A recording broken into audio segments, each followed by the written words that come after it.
Perfect চিতই পিঠা আমরা অনেকেই বানাতে পারি না। আর আজকে আমি আপনাদের সাথে শেয়ার করব কিভাবে পারফেক্টভাবে আপনারা চিতই পিঠা বানাতে পারবেন ফুলকো ফুলকো সেই রেসিপিটা। হ্যালো এভরিওয়ান, আসসালামু আলাইকুম। আঞ্জারাস কিচেন অ্যান্ড ব্লগে সবাইকে স্বাগতম। চলে আসলাম আরও একটি নতুন ভিডিও নিয়ে।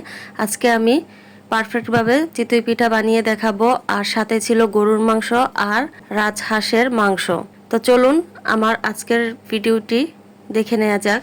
প্রথমেই আমি চালের গুঁড়া নিয়ে নিলাম 3 কাপ। আপনারা আপনাদের পরিমাণ মতো নিয়ে নেবেন। তারপর দিয়ে দিলাম স্বাদ মতো লবণ, যে যতটুকু লবণ খান ততটুকু পরিমাণ দিয়ে দিবেন। তারপর দিয়ে দিলাম হাফ চা চামচ বেকিং পাউডার। আমি কিন্তু এখানে বেকিং পাউডার দিয়েছি, বেকিং সোডা না।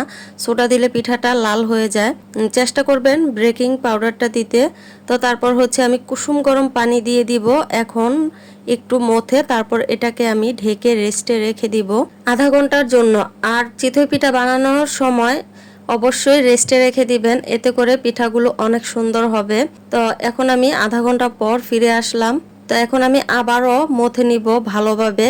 আর পিঠাটা বানানোর জন্য যত মথবেন ততই কিন্তু পিঠাটা সুন্দর হবে, ভালো হবে।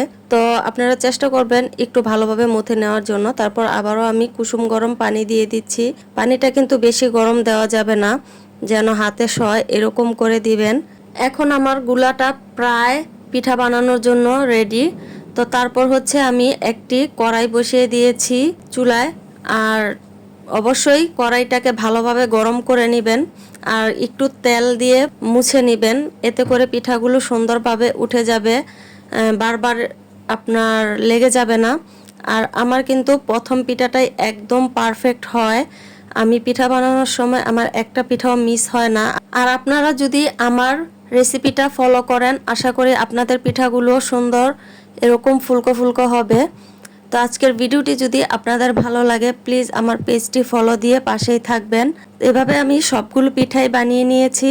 আর পিঠাগুলো কিন্তু মাশাআল্লাহ অনেক সুন্দর হয়েছে, আর খেতেও অনেক ভালো লেগেছে। আর পিঠার নিচে দিয়েও কিন্তু পিঠাগুলো অনেক সুন্দর হয়েছে আর একদম মচমচে হয়েছিল। তো এই তো আমার পিঠাগুলো বানানো শেষ।